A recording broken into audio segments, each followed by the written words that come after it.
sure. Before the press conferences even start. I mean, we could talk for 45 minutes just about how atrocious the defense is. He's just picking the big guys. Jordan Mailata, he's huge. He'll be good later on. Josh Sweat, he's tall as hell and strong. Let's get him. We'll figure him out. It's working.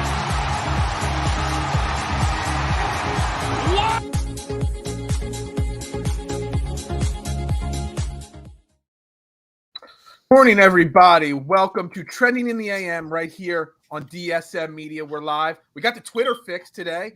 It's live on Twitter for a change today. We're on Twitter, Facebook, YouTube, Twitch. Make sure you're sharing it out, retweeting it out, hitting those thumbs up subscriptions. You know the deal. We ask that every single day. We greatly appreciate your support for the only morning show podcast. We're the only team putting out a daily show every single morning. Myself, Phil Stiefel, and Jeremy Horworth here from DSM Media. We are sponsored by Manscaped. 20% off and free shipping. New promo code starting today. Trending for this show, specific for this show, trending. Let's show the other DSM guys that more people pay attention to Jeremy and I. Use that promo code trending for 20% off. All right, so we got a special guest today. I love this guy. We've chatted before. You all know him, Chris Romanelli. He is a season ticket holder of the Eagles. He's on the season ticket advisory board. And I'm going to embarrass him real quick here. Oh, no. Because I love this. He's also the winner of the Eagles season. He was the representative of the Eagles for the season tickets, or for the Super Bowl. Welcome. So this video is the most amazing thing in the world, and I love it. What happened? Uh-oh. Oh, never mind. I don't think you embarrass him anymore. Oh, well, never mind. Chris didn't want it. He found a way to put it down. No, it doesn't bother me anymore. No, Chris Romanelli had this whole thing done where they brought him into the link and they presented him with 2 tickets to the Super Bowl.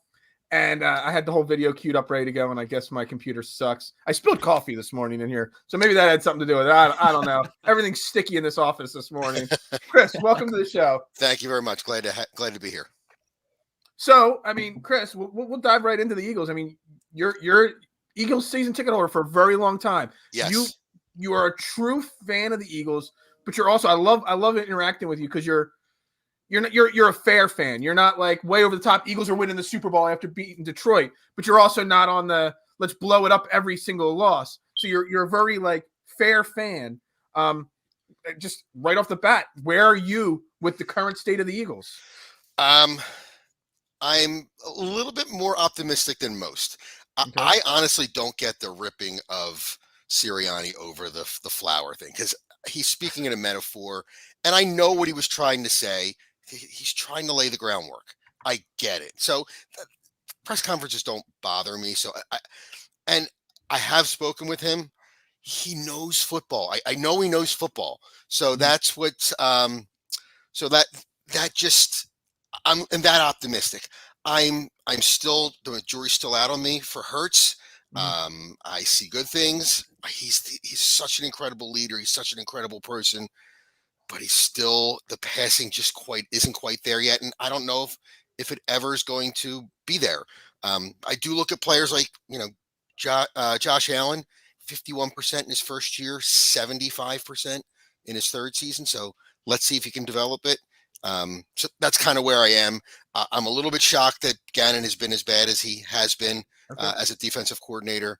But then again, you start seeing something. It's starting. Maybe I know it was the Lions, but it was 44-6 Lions. It wasn't 17-16 Lions. So maybe we start to build, and they're where I thought they would be, 3-5. They're 3-5. I had them at 3-5 at this point too. And you bring up an interesting point there. I mean, the Lions, what was it, 17-16 against the Baltimore Ravens? I mean, they kept someone that some people believe can get out of the AFC to go to the Super Bowl, the Baltimore Ravens. It was a record-setting field goal kick by Jay Tucker, whatever his first name is, kicker for the Ravens, that won them that game. So I like that point. It was 44-6, not 17-16. So right. So that's kind of where I am. I like that they're building a lot of draft capital. I mean, keep losing Miami. And we'll go from there. It's the first time I think we've been in a real rebuild since Andy Reid came on board. True. So right. let's do it right. That's what I got. So nothing happened at the trade deadline really yesterday. No. You know, obviously, I mean, we were talking about yesterday. I set the over under at 1.5. Maybe thought some moves would happen, but realistically, there weren't many major moves that could happen. Right. You know, obviously, everybody was talking about Fletcher Cox. There's no way you can move him with that restructured deal that Howie did. Are you glad they stayed firm and didn't move on from any of their players? Yeah, I'm glad that they didn't in that. Like the minor deal for the cornerback, Vincent Jr. Yeah. Dude runs a 4.35 40. You take a shot first. We've got so many picks next year. You're not going to keep them all. So you take that shot. Maybe you find somebody. Right. I'm glad they kept the veterans around. They're in it right now. We're going to see what they can do for the rest of the year, build some character, build some wins, build some confidence for 2022 is really what I'm looking for. So yeah, I don't want them to make any moves. Okay. Well, what are kind of my thoughts on it is what about like Eric Wilson, like guys that are on like 1-year deals that will be gone by the end of the year? Would you have liked to see us try to trade guys like that just to get some sort of value, or do you think keeping them to would kind of help out more? He's a borderline roster player anyway. If he got anything, you would have gotten what you gave up to get the corner. A very late round pick. If you let him go later in the year, or if he just sits on the roster, I'm a Davion Taylor guy. I think you just keep playing him and playing him. Me too. And playing him, and maybe he can be in Davion's ear to learn this system because that's what he needs. He needs to learn. So if he brings that value to the team for the rest of the year, I'm okay with it. Yeah. I mean, I don't understand what people thought they were going to get for somebody like Eric Wilson, who I mean, he was available in free agency late because of a reason. He's a fringe roster player, and you bring it up being in Davion Taylor's ear. I mean, he knows Jonathan Gannon's system. He played under Jonathan Gannon before, so you know you couldn't really trade him for anything. Yeah, you might be able to cut him, and somebody may pick him up, but you're not going to trade these fringe players him. Jordan Howard. I know everyone's like, oh, Tennessee's going to instantly offer, the Eagles a first-round pick for Jordan Howard after one game because they lost Derrick Henry. It just wasn't going to happen. That's why I like Chris. And I did look into that. Jump to conclusions there. And I did look into the Jordan Taylor thing because he was elevated from the practice squad for Sunday's game. So he's a practice squad player. He's not on there. But he's not on their active roster. So guess what they can't do? They can't trade him. Yeah. Well, I mean, they could have signed him to the active roster and then traded him minutes later. I guess they could have done that, but why would Howard sign? He doesn't have to. If he was so great, someone would have claimed him off our practice squad already. Now he's protected today, so they can't get. They did announce that they protected him today. Yes. Okay, gotcha. I literally wake up and come right onto the show in the morning. Yep. I don't really peruse the news too much just yet. Still getting adjusted to waking up for an 8:30 a.m. show here in the morning. Oh man. So I mean, coming into this season, I was all on board. Like I don't want to say an anti-Howie guy, but I've been against Howie. I look at his negatives more than his positives. But coming into this season, I was like, he didn't have too bad of an offseason. His draft was pretty strong on paper. Are you in this? Are you said you like Nick Sirianni? You hope he gets more time and all. Are you also on board with Howie? I'm not as on board with Howie as I am with Nick.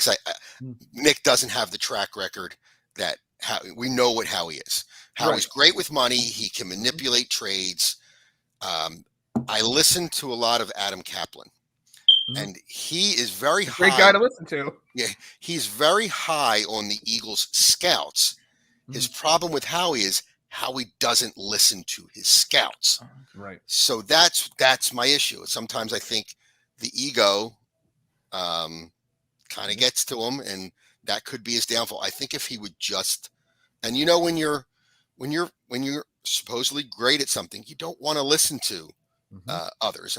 I think that's his biggest issue is he needs to listen a little bit more. I think this past draft has been better. It looks like we've got some players. 2018 looks a little better, but I would rather have a dedicated pro personnel guy that's making picks than Louis Riddick. Yeah, no, I love Louis Riddick. I've been pining. I've been tweeting at him since 2019 to come to Philly. Right. I've been pining for that man to come to Philly, but we know he won't because of Howie Roseman. Jeremy, we've only done this is our third show ever together. I don't even know what your opinions are on Howie.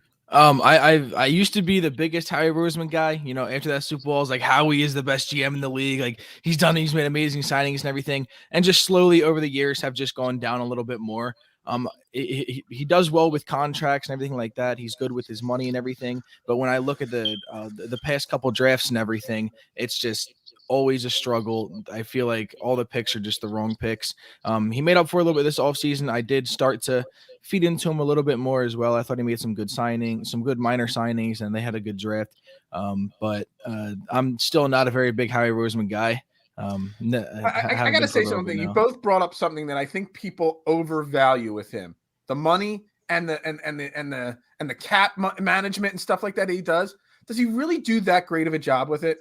I mean, look, we could have traded Fletcher Cox yesterday. It's just the first most recent example. But because of the way he restructured to save cap space this year, now we can't trade the guy. He keeps kicking the money down the line, and then we get into situations like this year where we couldn't sign anybody. I honestly feel like you, Chris, we should bring in a real football guy because there's 100 Harvard business law guys out there that are looking for jobs that can manage the cap and write contracts and figure out the numbers. You need a real football mind and then just a good assistant that can because that's what Howie was before. He was just the contract guy, he was a contract the cap guy before he became the general manager here. Get a guy that could just manage numbers and then get a real football guy in here. That's really where I'm at. I think Howie's ability to manage the cap is a little overrated because I don't think it's as important as people make it. So if he can't manage the cap or do draft picks, what's he really here for then? Yeah, exactly. Exactly. That's my point right there. Yeah.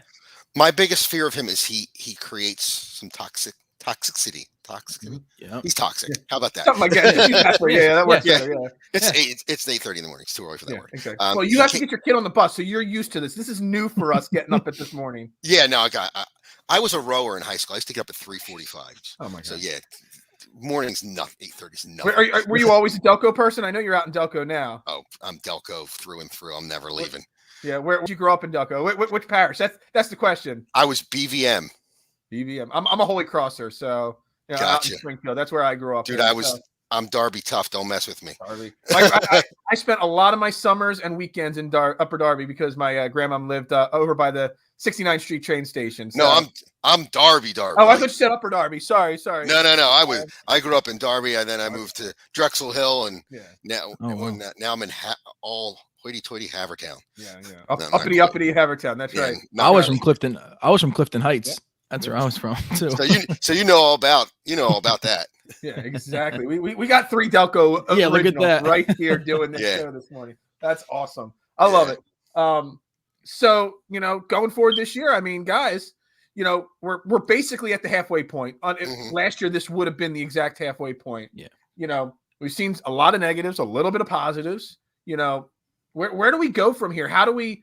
I mean, the next couple weeks are not the toughest, but they're not the hardest. They're not cakewalk. But then we have that. We talked about it on Monday, Jeremy. Yep. We've got 5 games in a row of really winnable games after the next couple of weeks. What can they do? Not necessarily win-loss record. What can they do in the next 7 to 8 weeks? To give us confidence going into the offseason with this coaching staff. Maybe with Jalen Hurts, because I don't know about you, Chris. I'm on board with giving Jalen Hurts another year, not because I see a positive trend with him, but because, let's be honest, there's no quarterbacks coming out in the draft that I like. It's a pipe dream to get Russell Wilson or Aaron Rodgers in here. So you might as well use your 3 first-round picks that you get next year, continue to build this team, and just continue to run with Hurts and Minshew next year. So what are they going to do to give us positivity going into that? I have no problem with that. And I heard another theory, listened to a scout podcast, and he used Kyler Murray as the example. And he said, look what they did with Kyler Murray over, what's he in his third year now? In his third year? Yep. He was pretty much RPO year 1. Mm-hmm. That's what he ran. Mm-hmm. Year 2, they put in more pro style offense. Year 3, this year, they unleashed him. Right. Are the Eagles doing that with Jalen Hurts? Because there's been no history in anywhere in Nick Sirianni's coaching career has the RPO been part of his offense. Nowhere ever. He's been more run first oriented. And all of a sudden they're like, where is this coming from? Why are they doing it? Well, maybe they're building him from the top, from the bottom up, and say, all right, do your RPOs. We'll be competitive as we can with you. We're going to bring you along. We're going to, and I was half joking and half kidding with when I wrote this on Twitter. Maybe Nick Sirianni said, this first 7 weeks, we just need to be as competitive as possible. These aren't teams we're supposed to beat. Let's run the RPO while we can, and then we'll break out more of our traditional offense where we can be more competitive. 3-5, now the second half of the season, an easier schedule. Maybe they can get near 500, maybe win 8 games and go for that 7th playoff spot. It's just a thought. I mean, I was half kidding when I said we'll just throw the beginning of the year, but maybe it was part of the plan to kind of build up your quarterback, get him into a pro style offense.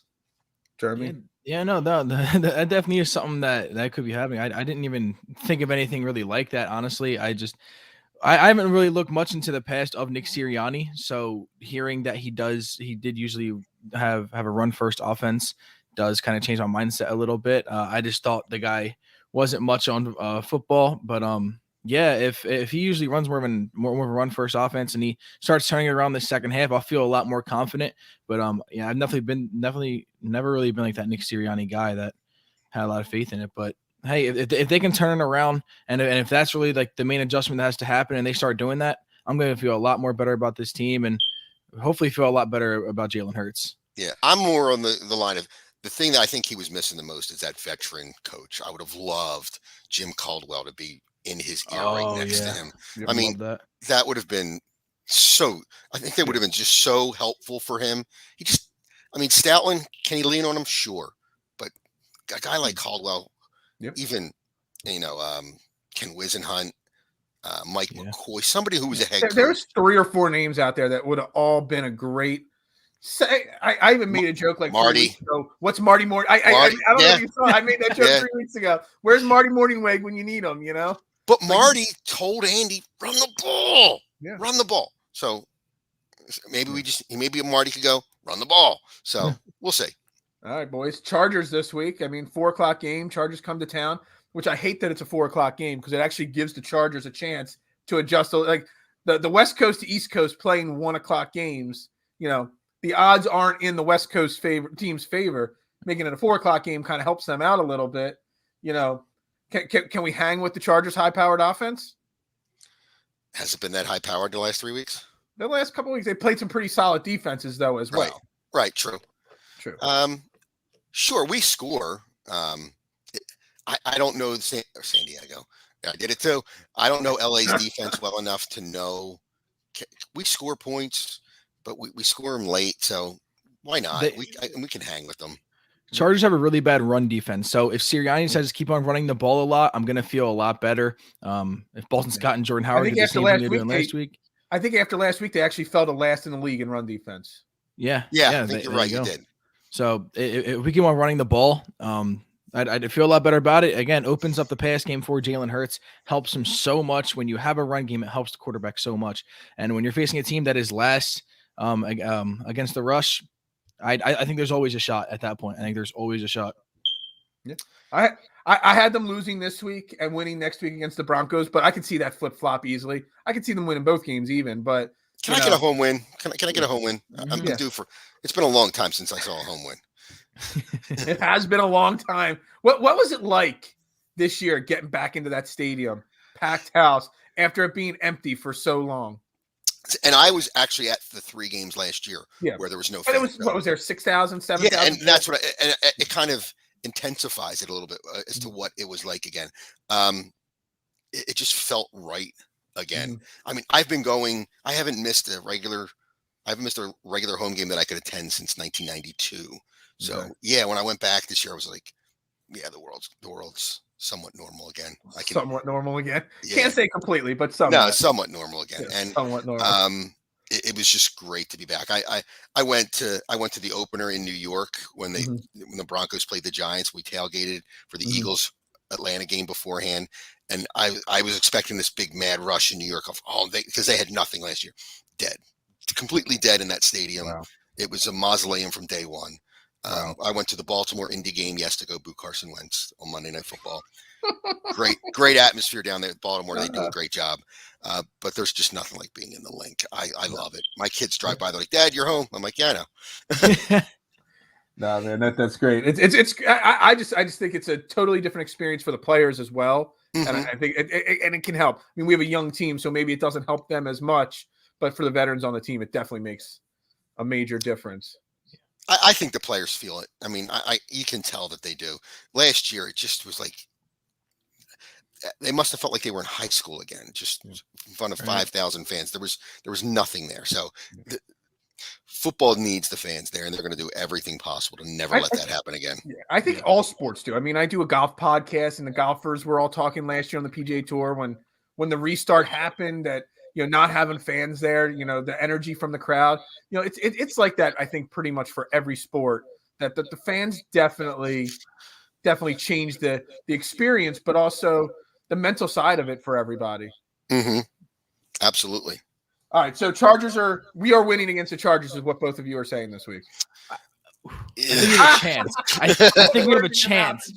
Jeremy, you jumped at not let me put those words in your mouth. I didn't say a win. I think we have a chance to win, but they still have Justin Herbert over on that side, and they have a great head coach.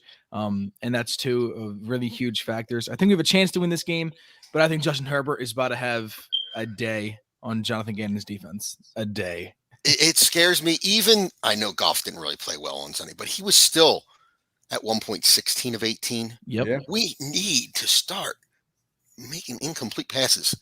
I mean, I know we got the sacks, but could somebody could the ball hit the ground?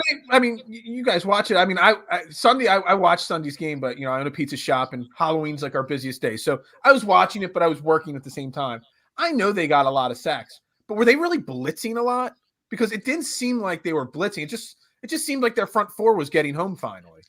It was a little bit of both. It was a little bit of both. There was some plays where I remember seeing Singleton get through the gap and just Singleton blew it up, and someone else would get the sack having Goff run away. But there was some times where they just sent four, and they did get a couple sacks just sending four. But they were starting to send the blitz more, which was very nice to see. But again, they're going to test that against a team like the Lions. They're not going to test that against when we were facing the Chiefs and people like that, because they're going to, we don't really know how well we're going to do with it. And, goes back to my theory. Play it as conservative as possible. Exactly. Against all these other teams. They were a step or two closer to the line of scrimmage, the linebackers. Mm-hmm. I did like that. Also press coverage from cornerbacks too. Yeah. Yep. I do want to see that again. They are the ultimate bend, make the quarterback make a mistake team. Herbert, he doesn't quite make those mistakes yet. So let's see. Now let's force mistakes. That's what we've not done. We've let the quarterback make his own mistake. We have not forced him into mistakes this year. Yeah. That's what we need to start doing. We're not going to do that against Dak Prescott. We're not going to do that against Patrick Mahomes. We certainly can do it against Teddy Bridgewater, Heineke, Daniel Jones, whoever's playing for the Saints, because we don't even know who's going to be the quarterback for the Saints. I am shocked that Nick Foles is not on that team right now. Utterly shocked. Shocked that they didn't get. So this is a great transition.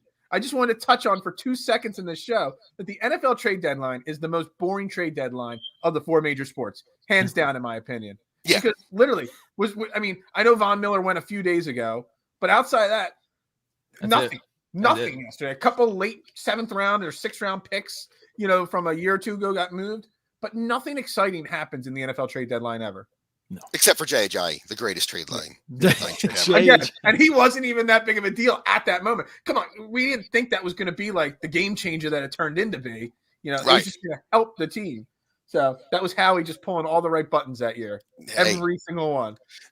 He sold his soul to the devil and made every pick just right. So did I know. I know.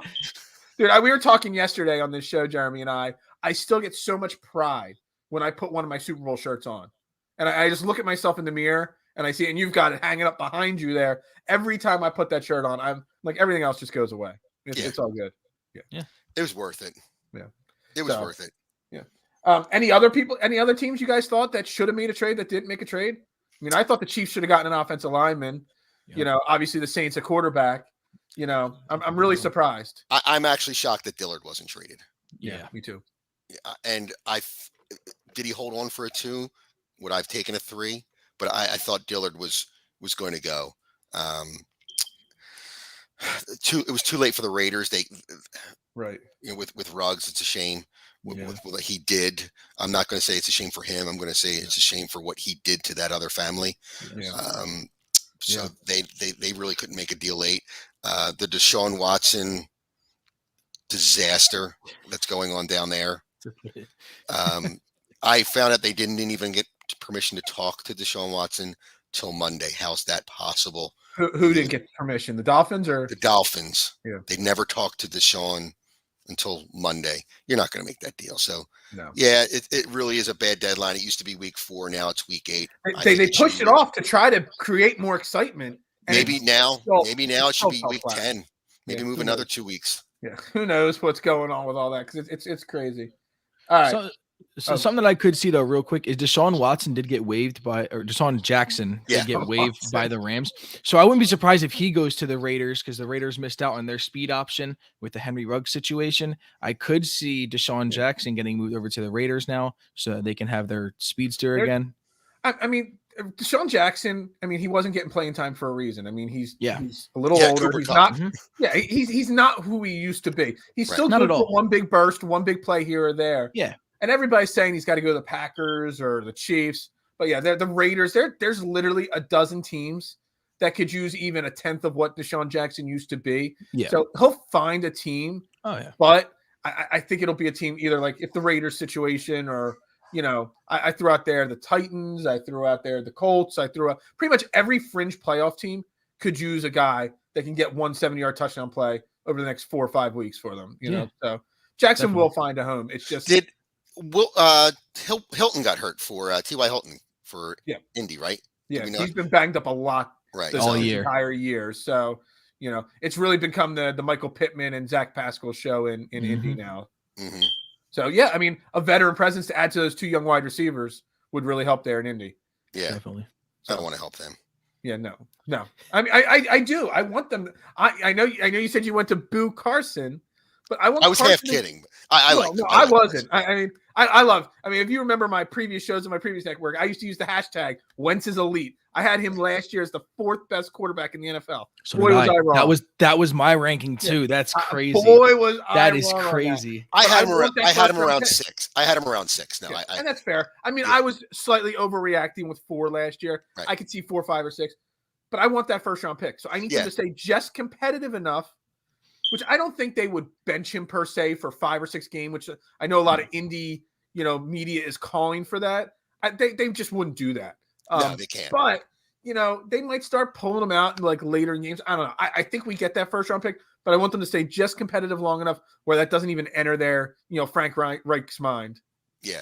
I'm the scoring lover with Wentz. I'm now that he's not here. I'm half kidding that I'm going to boo him.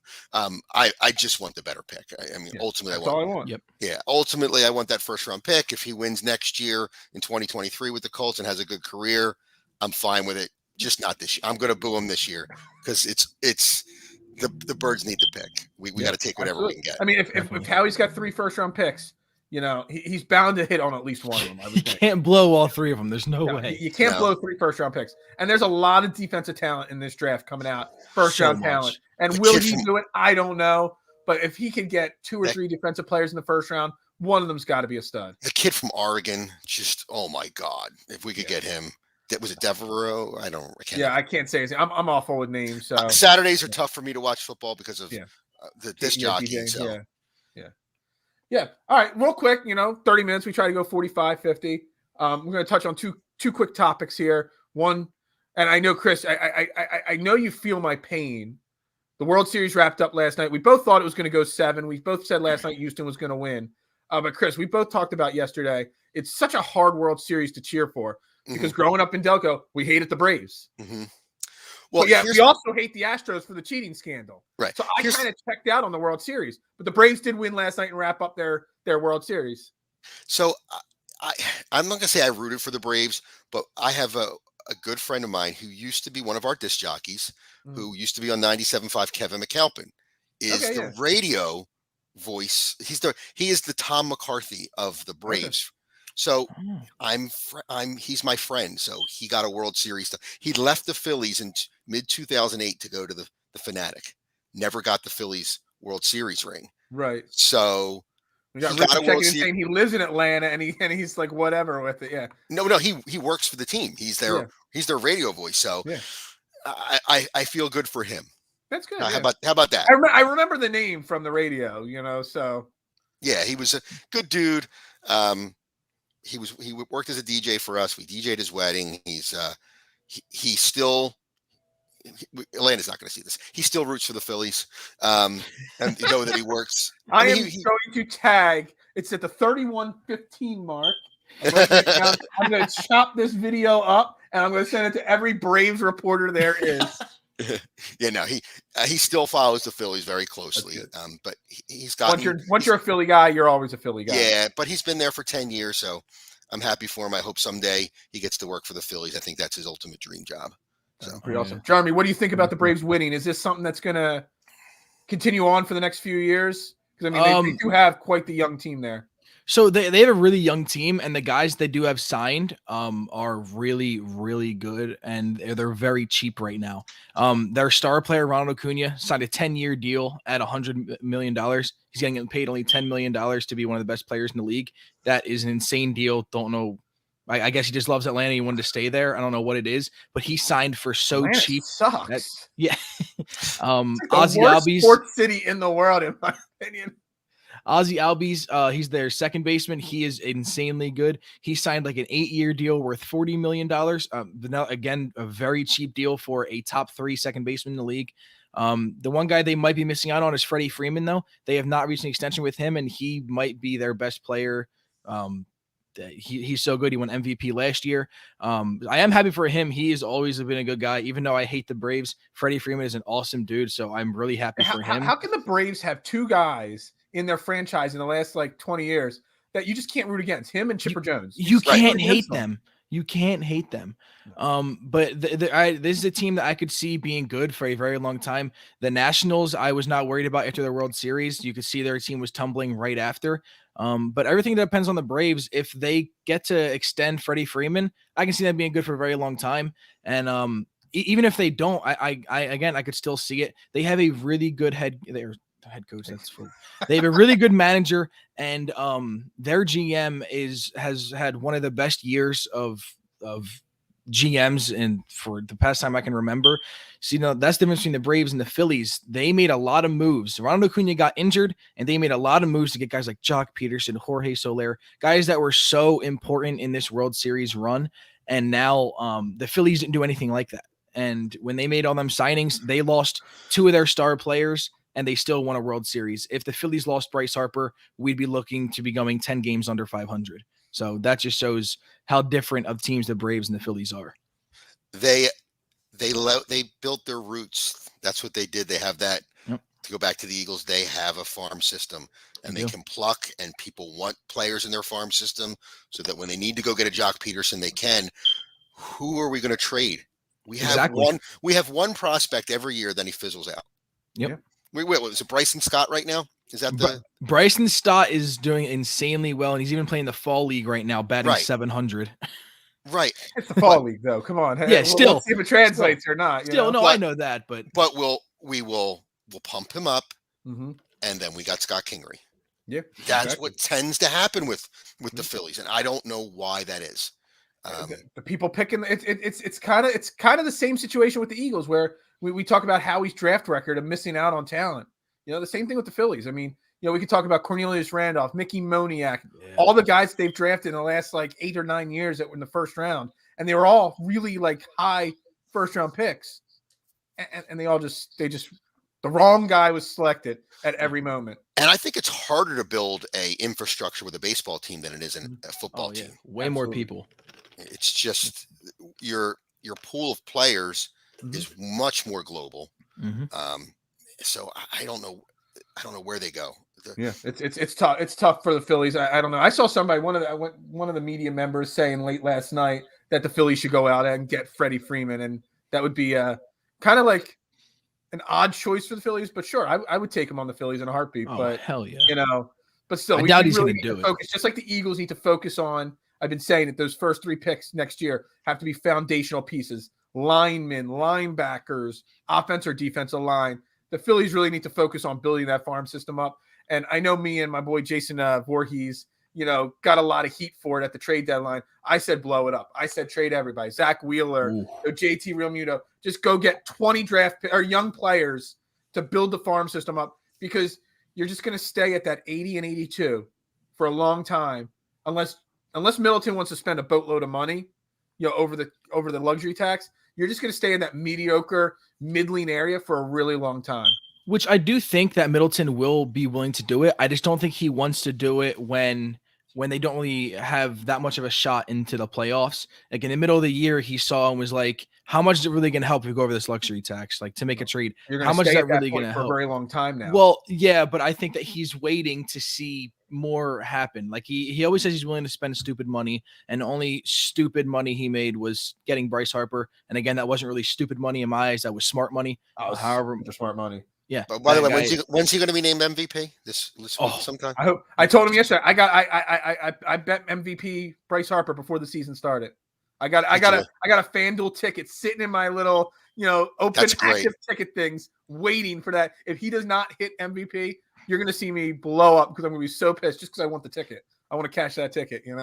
Did you guys hear about the former player Trevor Plouffe? He actually made a bet March 31st, before the season started, that the Atlanta Braves would beat the Houston Astros in 6 games. He bet $1,000 on it. He got it exactly right. He won $25.6 million last night. That's more than he probably made in his playing career. Yep, it is. That's more success than he had in his playing career too. That's insane. That's a hell of a bet. I wish it was for an everyday guy more. Yeah, I know. Yeah, exactly. Not a guy that already made millions of dollars playing baseball.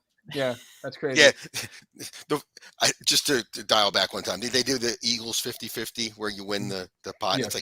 It's not a huge number. It's anywhere from $75,000 to $100,000. You get half of it. Daniel Briere hit it one time. It's like, of all people are going to hit it. It's like not some just guy who can barely make his mortgage. He donated the money, but to a charity. Still, it's the fact of the matter. You want to see that money helping somebody that needs it. Absolutely. Yeah, I every single sporting event I go to, I put things in for that. Right. I don't even think I've ever gotten 3 numbers right on the raffle ticket, let alone come close to winning it. So but I just thought he won one time, and I think they said he donated the money. That's good. That's completely back to the charity. So, all right, one final topic before we wrap this show up tonight. We got a big Sixers game tonight. Sixers Bulls. Sixers coming off a good win on Monday night, and a good win on Saturday night against the Hawks as well. We got the 5-1 Bulls or 6-1 Bulls coming up tonight. Jeremy. Another statement game for the Sixers, right? Oh, a huge statement game going up again against a very good team. I am a little bit worried, especially with Tobias. I believe he's still not playing. Tobias is out. Danny Green is out, and some other guy that's not dressed yet for the Sixers is out. But Joel is scheduled to play tonight. He's scheduled tonight.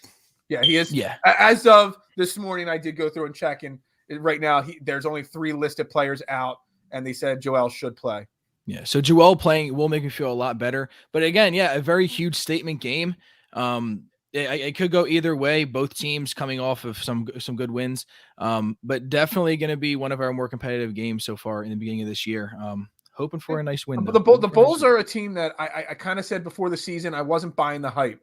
Zach LaVine's still a really good player, bringing in Ball, trading for Vucevic at the end of the deadline last year. They brought in DeMar DeRozan. They're playing really well, the Bulls. And Lonzo Ball is everything that Ben Simmons should be. A guy that came in with holes in his game and has progressively gotten better. I looked before we went live. Lonzo Ball's got his 3-point shot up to 39.6%. He's worked on his game and worked on the weaknesses in his game, and he's turning himself into a pretty strong NBA basketball player. Yeah. And that's a great comparison. Those careers are the complete opposite of what was going to happen with Simmons and Ball. Absolutely. I thought Ball would be a disaster. His dad's nuts. He's never going to make it in the NBA. Simmons has grown up in the game, and he's going to mature and become a superstar. And it's just the opposite. And it's the human nature of where is it in your mind to be that great player. And kudos to Ball for doing it. I didn't think he had it in him. It helped Ball getting out of LA and going to New Orleans for that first, and then getting out of the limelight. I think it really did help him. But yeah, I mean, I'm concerned. I mean, I still think the Sixers should win this game tonight. I just, the Bulls have a lot to prove to me. Just like I was watching the Heat game last night against Dallas. It's another team I didn't buy into before the season. And dude, they put a whooping on Dallas last night. That Heat team looks really, really strong. So the Sixers have some really strong competition in the NFC, in the Eastern Conference. And just like they've been making statements, they can make a statement that even without Ben Simmons or an equal trade partner for Ben Simmons, that they're still one of the teams to beat in the Eastern Conference. They could do that. Seth Curry's the key to tonight. Okay, I'll take that. I'm gonna hope Seth Curry goes off for 21 tonight. Then knocks down a few threes. Yeah. He gets hot. 3 threes by Curry, and we win the game. Yeah. I'll ask both of you, Jeremy and Chris. I don't know if you guys saw the report from Ramon Shelburne yesterday about Ben Simmons and not taking any help from the Sixers, but then it comes out he was taking help from the NBA Players Association. Where are we at with this whole Ben Simmons situation and the reports from yesterday, Chris? It's mental health is such a hard thing to say. And if he needs help, he needs to get his help, and I don't care where he gets it from. I hope he gets better. I rooted for him, but I just think, I think mentally he not need to be here, and whatever it takes for that to be. Look, I got bashed yesterday after that whole Ramon Shelburne thing. I'm telling people to to lay off. Look, whether he's using it as an excuse to get paid and then eventually get out of town or not, we don't know. But if he seriously, legitimately has mental health issues, people can't keep bashing him like they are. No, that's how I feel. I feel the same way.